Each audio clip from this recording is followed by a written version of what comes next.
Welcome to the official YouTube channel for the Colin Cowherd podcast. Go on, hit that subscribe button if you're new so you don't miss any of our great football content this season. All right, it's official.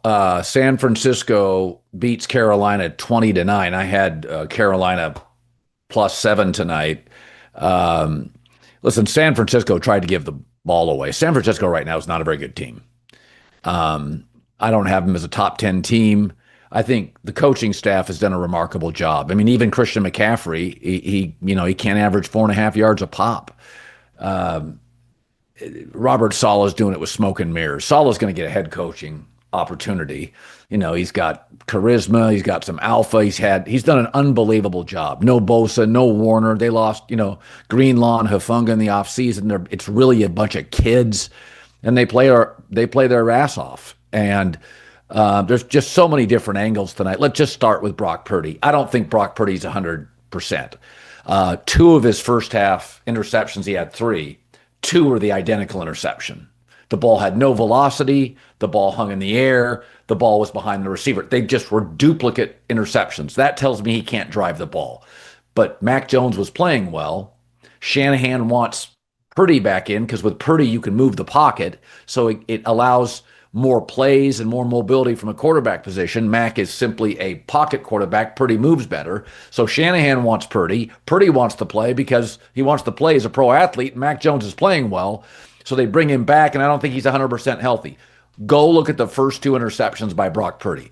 No velocity. Ball hangs in the air. Both balls thrown behind the receiver. It's like an old pitcher that doesn't have his fastball that's throwing 92, not 98. So I don't think Purdy can step into it. I don't think Purdy's healthy. But again, it's the NFL. Not everybody's healthy. And also, when Brock Purdy took over the Niners in his first 20 starts, he had 114 passer rating, 40 touchdowns, and 13 picks.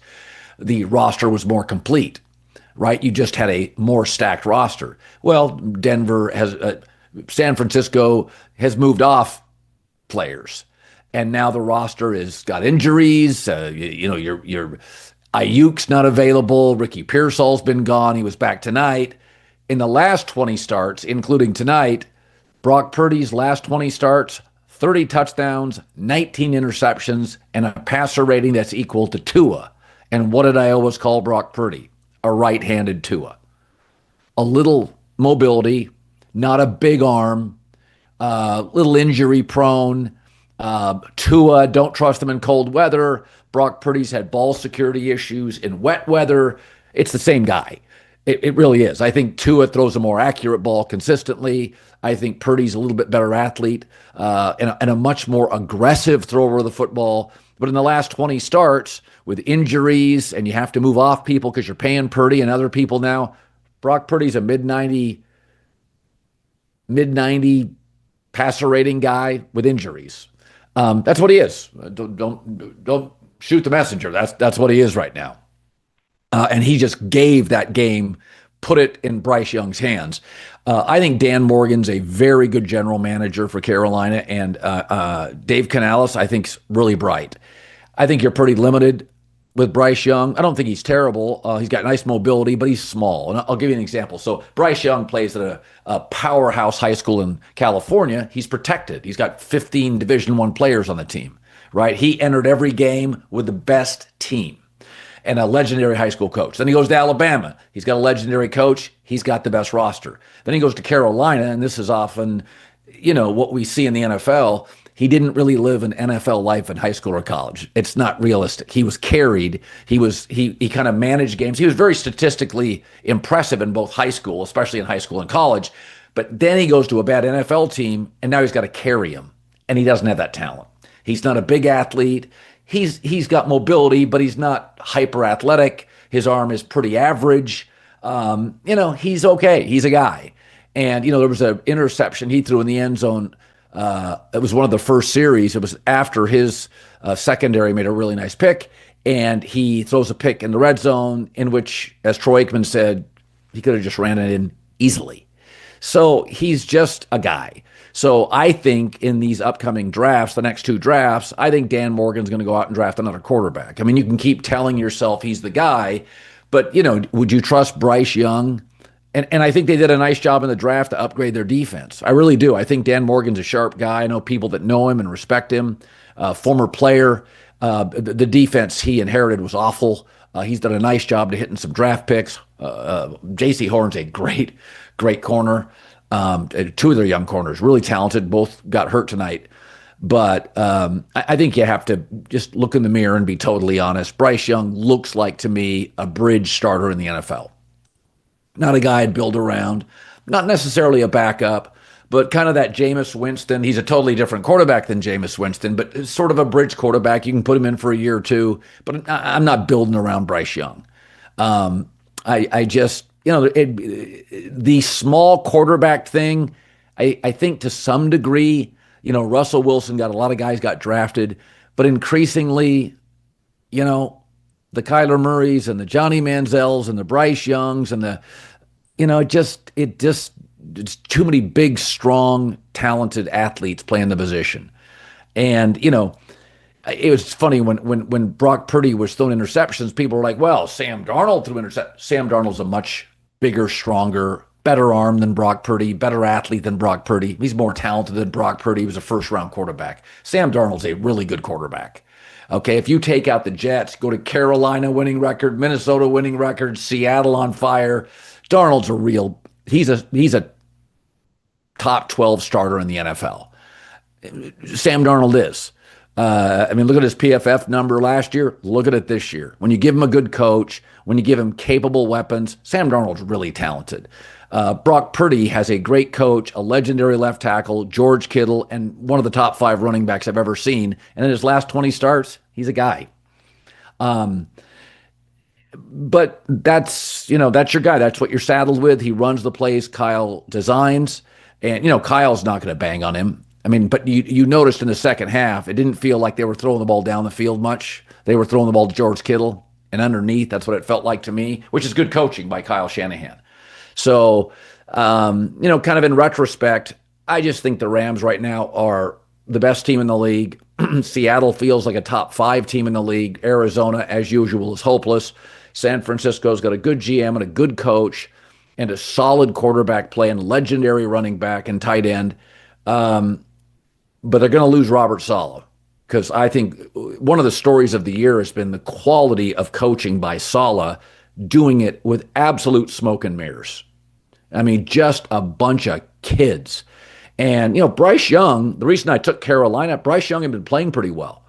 He really had. He'd been playing pretty well. But Saleh dialed up some blitzes tonight. And I always think this.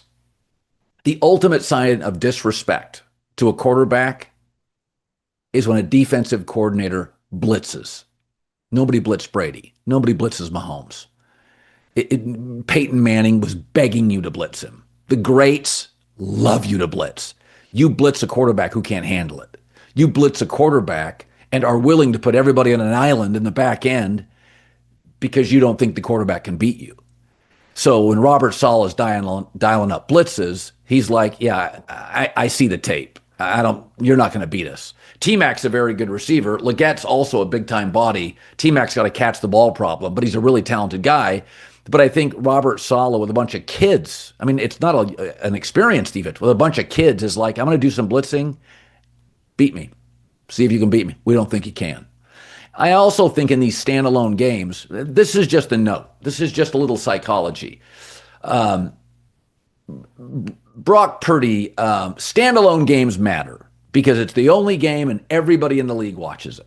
Everybody in the league watches it. And I've always felt Brock Purdy in Monday Night Football is a little more reckless. He's sort of trying to prove I am worth the money. You know what Brock Purdy is officially on Monday Night Football? 5 touchdowns, 11 picks, and a 75 passer rating. Well below his career average.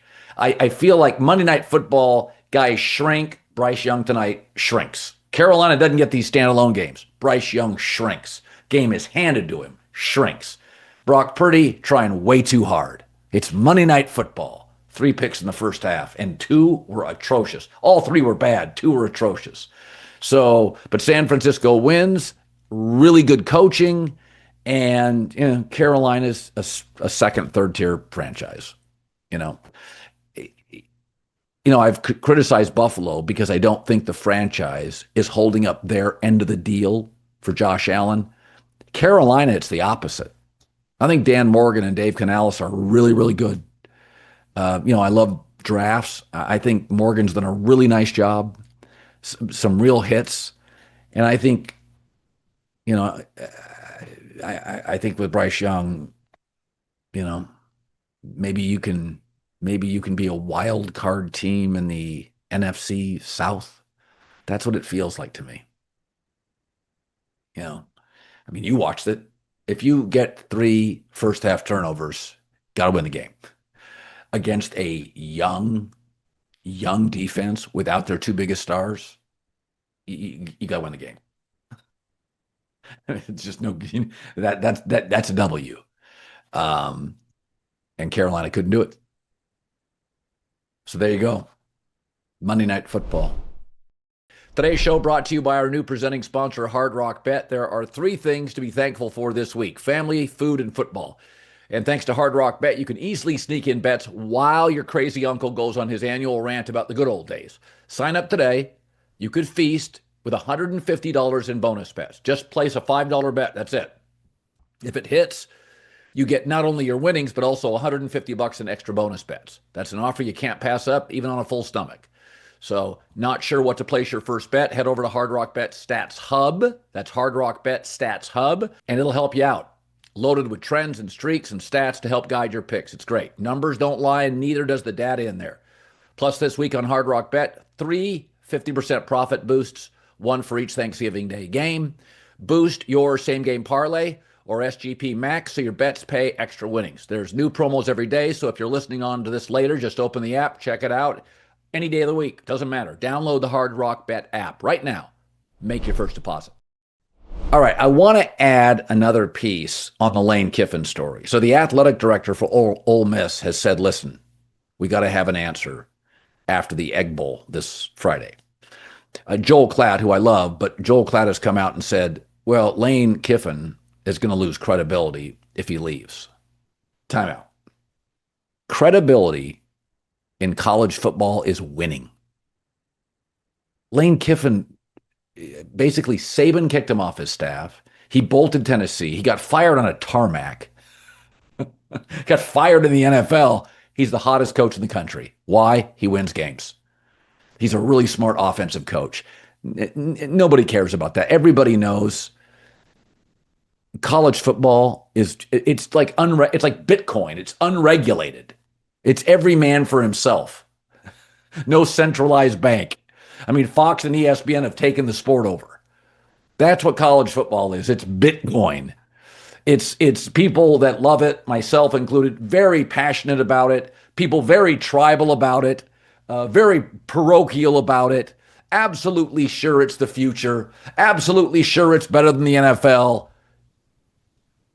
I mean, reputation, just win games and you'll get job offers. And Lane Kiffin's the number one currently hire in the sport. He is in the NFL, the Chargers, when they had Herbert and there was an opening and they fired their coach, the Chargers were the number 1 opening in the sport, and Jim Harbaugh went, I'm leaving. Right? Like, you get these rare opportunities. Aaron Rodgers in his prime, Mike McCarthy gets fired. Green Bay's a great job. And then you get these great coaches who are available to the market.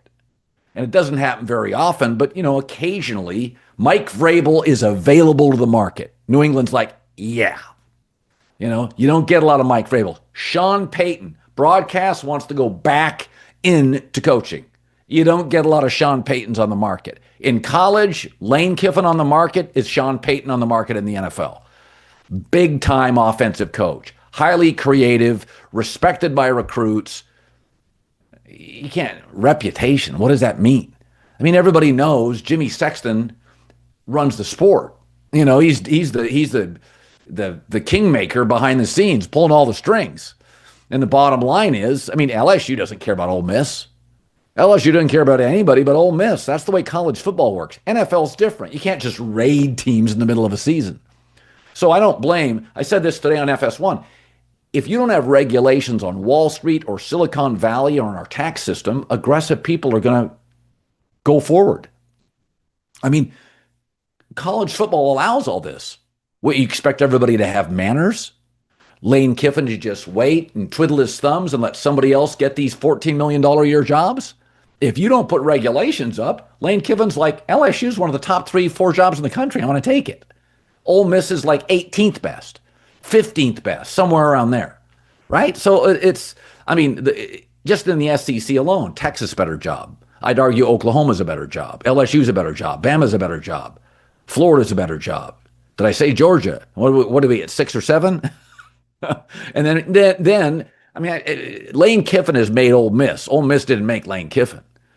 So, I mean, literally Nick Saban changed the way he saw football when Lane Kiffin was on his staff. Lane started at practice working Saban's defenses. And so I can score any way I want. The rules are all on my side now.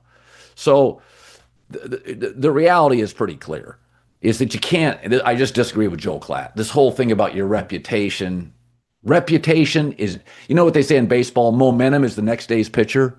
Your reputation is the next Saturday on the slate. Do you win? Do you lose? That's your reputation. And maybe it's not perfect, but let's not make this the Vatican. This is college football. It is boxing. It is Bitcoin. It's unregulated. People don't play even schedules. It's every man for himself. Everybody's tribal.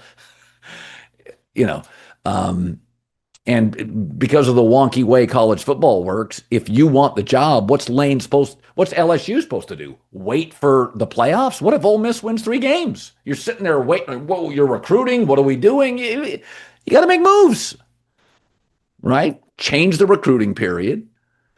Put in, as Nick Saban said, it's a college football conundrum. It's not a Kiffin issue.